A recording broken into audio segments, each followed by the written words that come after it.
Friends, welcome to beyond everything channel. நம்ம 100 rules of money series பார்த்துட்ருக்கோம். இன்றைக்கி நம்ம பார்க்க போகிறது 14th ரூல்.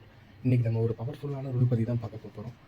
நான் சொல்கிறத புரிஞ்சுக்கிட்டு அதை கரெக்டாக அப்ளை பண்ணிங்கன்னா நீங்கள் சின்ன சின்ன ஸ்டெப்ஸ் எடுத்து வச்சு கூட பெருசாக அச்சீவ் பண்ணலாம். உங்களோட ஸ்மார்ட்டாகவும் டேலண்ட்டாகவும் இருக்கிறவங்களோட நீங்கள் ஈஸியாக பீட் பண்ண முடியும். இது உங்களோட ஹெல்த், வெல்த், ரிலேஷன்ஷிப் எல்லாத்துலேயுமே ஹெல்ப் பண்ணும். அந்த பவர்ஃபுல்லான விஷயத்தோட பேர் த காம்பவுண்டிங் எஃபெக்ட். ஐன்ஸ்டீன் கூட பார்த்தீங்கன்னா இந்த காம்பவுண்ட் எஃபெக்டை 8th ஒண்டர் ஆஃப் வேர்ல்டுன்னு சொல்கிறாரு. இந்த காம்பவுண்டிங் எவ்வளோ பவர்ஃபுல்லான விஷயம்னா அதை புரிஞ்சுக்கிறவங்க அதை யூஸ் பண்ணி ஏர்ன் பண்ணுவாங்க. அதை புரியாதவங்க அதுக்கு பே பண்ணிகிட்டு இருப்பாங்க. ஐன்ஸ்டீன் ஏன் இந்த காம்பவுண்ட் எஃபெக்டை 8th ஒண்டர் ஆஃப் வேர்ல்டுன்னு சொல்கிறாருன்னா, இது தெரிஞ்சுக்க ஒரு சிம்பிள் எக்ஸாம்பிள் ஸ்டோரியாக பார்ப்போம். ஒரு தடவை ஒரு கிங் வந்து செஸ் விளையாடிட்டு இருந்தார். அந்த கேம் வந்து அவருக்கு ரொம்ப பிடிச்சிருச்சு. அதனால் அந்த கேமை க்ரியேட் பண்ணவரை கூப்பிட்டு உனக்கு என்ன வேணுமோ கேளு அப்படின்றாரு. அதுக்கு அவர் பார்த்தீங்கன்னா, ராஜா எனக்கு வேறு ஒன்றும் பெருசாக தேவையில்லை, இந்த செஸ் போர்டில் இருக்கிற ஃபஸ்ட்டு ஸ்கொயரில் ஒரு அரிசி வைங்க, அதுக்கப்புறமா அடுத்து வர எல்லா ஸ்கொயர்லேயும் முன்னாடி இருந்த ஸ்கொயரில் இருக்க அரிசியை விட டபுளாக வைங்க அப்படின்னு சொல்கிறார். இதை கேட்டுட்டு ராஜாவுக்கு ரொம்ப கோவம். என்னப்பா நீ இவ்வளோ கம்மியாக கேட்குற, இவ்வளோ கம்மியாக கேட்டு நீ என்ன இன்சல்ட் பண்ணுற மாதிரி இருக்குது அப்படின்றாரு. உனக்கு வேணும்னா வைரம், கோல்டு இந்த மாதிரி என்ன வேணும்னா கேளு, நான் தரேன். ஆனால் அவர் வந்து எனக்கு அதெல்லாம் வேணாம், எனக்கு நான் கேட்ட அரிசியே போதும் அப்படின்ட்டாரு. அதுக்கப்புறமா ராஜா வந்து இவனுக்கு வந்து பார்த்திங்கன்னா அந்தளவுக்கு அறிவில்லைன்னு நினைக்கிறேன், ஸோ இவனுக்கு என்ன வேணுமோ அப்படியே அவனுக்கு கொடுத்துருங்க அப்படின்னு சொல்லிட்டு அவனுடைய வேலைக்காரவங்ககிட்ட கூப்பிட்டு சொல்லிட்டாரு. கொஞ்ச நாள் கழித்து அந்த வேலையாட்கள் வந்து ராஜா நம்ம அவரை வந்துட்டு தப்பாக நினச்சிட்டோம், ஆனால் அவர் ரொம்ப புத்திசாலின்னு நினைக்கிறேன், அவர் கேட்ட அளவுக்கு அரிசியை இந்த உலகத்தில் யாருமே கொடுக்க முடியாது அப்படின்னாரு. இதை கேட்டு எல்லாருமே ஷாக்காயிருப்பீங்க.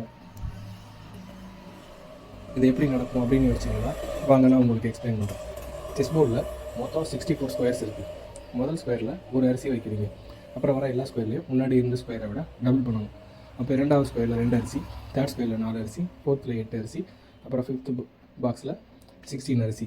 இதே மாதிரி டபுள் பண்ணிக்கிட்டே நம்ம 64th ஸ்கொயர் வரும்போது டோட்டலாக நம்மக்கிட்ட எவ்வளோ அரிசி இருக்குன்னு என்னால் வந்து பார்த்திங்கன்னா டோட்டல் பண்ணி கூட சொல்ல முடியல. பட் அதோட வெயிட் அப்ராக்சிமேட்டாக பார்த்தோம்னா 461 பில்லியன் மெட்ரிக் டன்ஸ் இருக்கும்.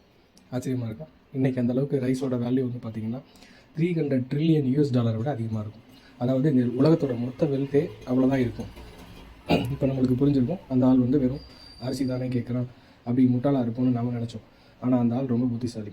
அவருக்கு வந்து காம்பவுண்டிங்கோட எஃபெக்ட் அவர் தெரிஞ்சிருக்கு. அவர் கொஞ்சம் அரிசி கேட்கல, இந்த உலகத்தோட மொத்த வெல்த்தையே கேட்டிருக்காரு. இந்த காம்பவுண்ட் எஃபெக்டை நம்ம ஸ்னோபால் எஃபெக்ட்னு கூட சொல்லலாம். இந்த காம்பவுண்ட் எஃபெக்ட் எப்படி ஒரு ப்ராசஸ்னால், நம்ம ஒரு விஷயத்தில் இன்வெஸ்ட் பண்ணி ரிட்டர்ன்ஸ் கிடச்சிதுன்னா அந்த ரிட்டர்ன்ஸில் இருந்து நம்மளுக்கு திரும்ப ரிட்டர்ன்ஸ் கிடச்சிக்கிட்டே இருக்கும். டைம் இன்க்ரீஸ் ஆக இதோட க்ரோத் ரொம்ப எக்ஸ்போனன்ஷியலாக இருக்கும். அதாவது உங்களுடைய பணம் மல்டிப்ளை ஆகிக்கிட்டே இருக்கும். சரி, இப்போ இதை இன்னும் தெளிவாக தெரிஞ்சுக்க இன்னொரு எக்ஸாம்பிள் சொல்கிறேன். இப்போ உங்களுக்கு 2 ஆஃபர் கிடைக்குதுன்னு வச்சுக்கோங்க. ஒன்று, இன்றைக்கே நீங்கள் 5 crore rupees வாங்கிக்கலாம். இல்லைனா ₹1 30 நாளைக்கு டபுள் ஆகிக்கிட்டே இருக்கும். இதுதான் உங்களுக்கு இருக்க 2 ஆப்ஷன்.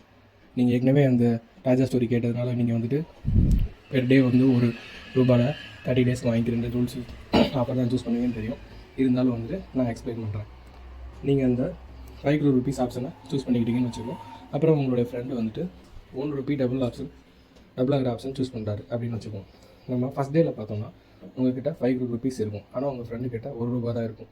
செகண்ட் டேயில் ₹2, தேர்ட் டேயில் ₹4. இது மாதிரி ரொம்ப ஸ்லோவாக தான் க்ரோத் இருக்கும்.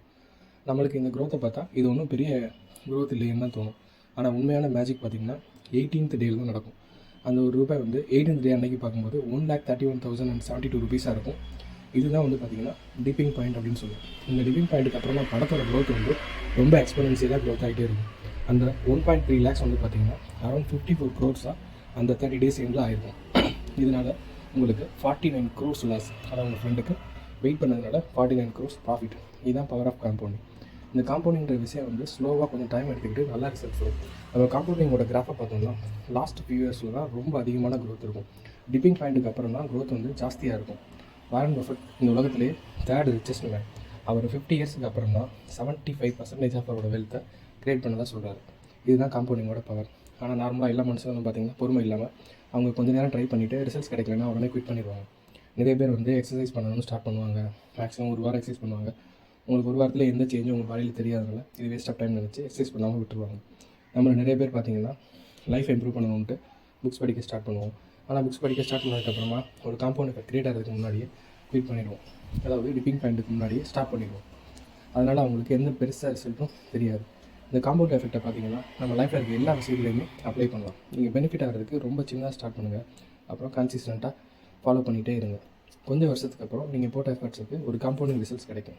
நல்ல டிசிஷனை ஒரு லாங் டைம் பீரியடுக்கு கன்டினியூ பண்ணிங்கன்னா காம்பவுண்டிங்கோட எஃபெக்டோட பெனிஃபிட்ஸ் நீங்களும் அச்சீவ் பண்ணுவோம்.